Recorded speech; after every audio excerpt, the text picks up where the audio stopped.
Hey guys, today we're making pizza arrossire.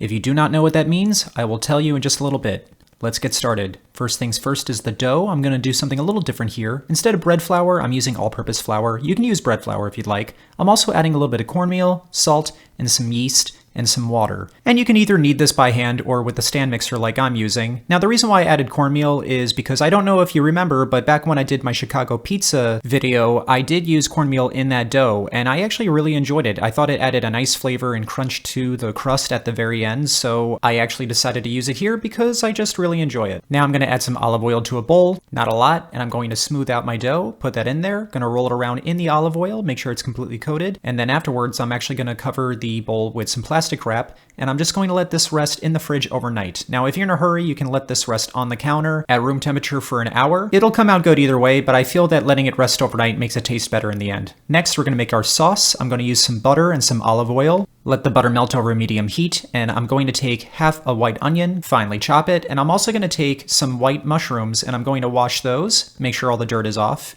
And then once your butter is completely melted, go ahead and add your onions and your mushrooms. And we're going to cook this for about 10 minutes over medium heat.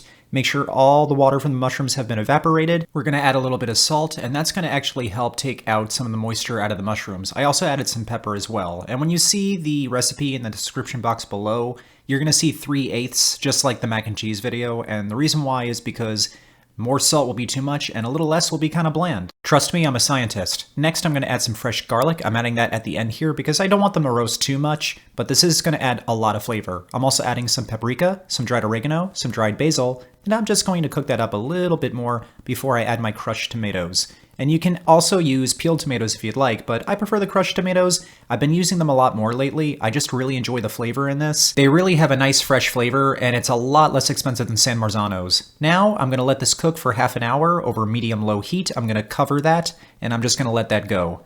Now, after 30 minutes, I'm going to take the lid off, and you will see that this is a little bit thicker than it was half an hour ago. And the reason why I want to do this is because I'm adding some cream to this. Heavy cream to be exact. And that's going to change the color of the sauce and give it a nice pink color, which is where the name of this comes from, Arrossire, which is Italian for blush.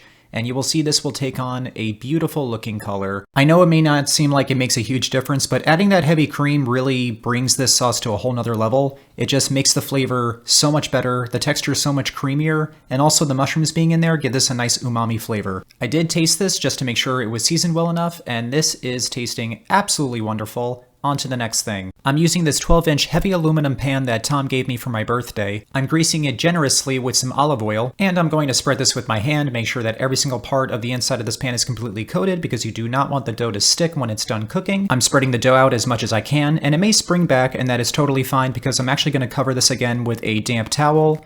And we're just going to let this rise until the oven is completely preheated. Speaking of which, I'm going to preheat my oven to 550 degrees Fahrenheit or as hot as your oven will go. Next is cheese, and instead of mozzarella, I'm using Monterey Jack. And I just really like the taste of Monterey Jack. Did you know this actually dates back all the way to ancient Rome? So yeah, quick history lesson. Anyway, I'm cutting this up into cubes instead of shredding it, and I'll explain why in just a minute. After your oven has preheated, take the towel off and go ahead and spread your dough out just a little bit more. And I noticed I was getting little pools of olive oil, so I just took a brush and spread that as much as I could. Next, we're going to take our sauce and we're going to spread that around on top. And I was actually very generous with this sauce because 1, it was delicious, and 2, I don't have to worry about putting this dough on a pizza peel. It's going to be in a pan, so I'm going to be very generous.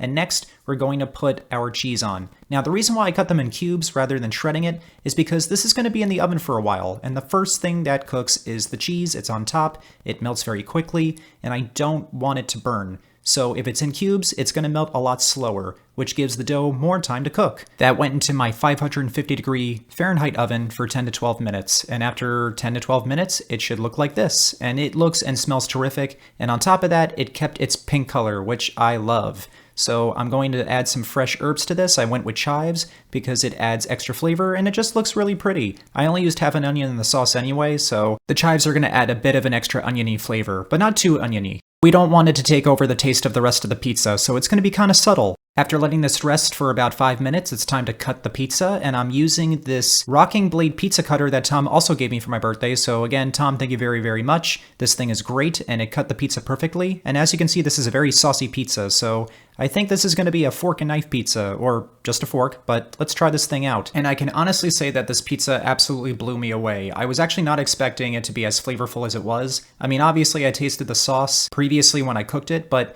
here's a recommendation. Let the sauce rest overnight before using it, because it always tastes better the next day. And while I was cutting up the pizza, my dad walked in and he wanted to try it too, and he really, really enjoyed it, so much so that he actually told me to make this sauce again. So if you don't make the pizza, which I do recommend making the pizza, at least make the sauce. It would be good on pasta, but then you would be missing out on this pizza dough, which is delicious thanks to the cornmeal, and I think it would change your opinion on pizza dough in general, so I definitely recommend making it. Alright guys, I hope you all enjoyed this one. Please remember to like and subscribe, and I will see you all next time.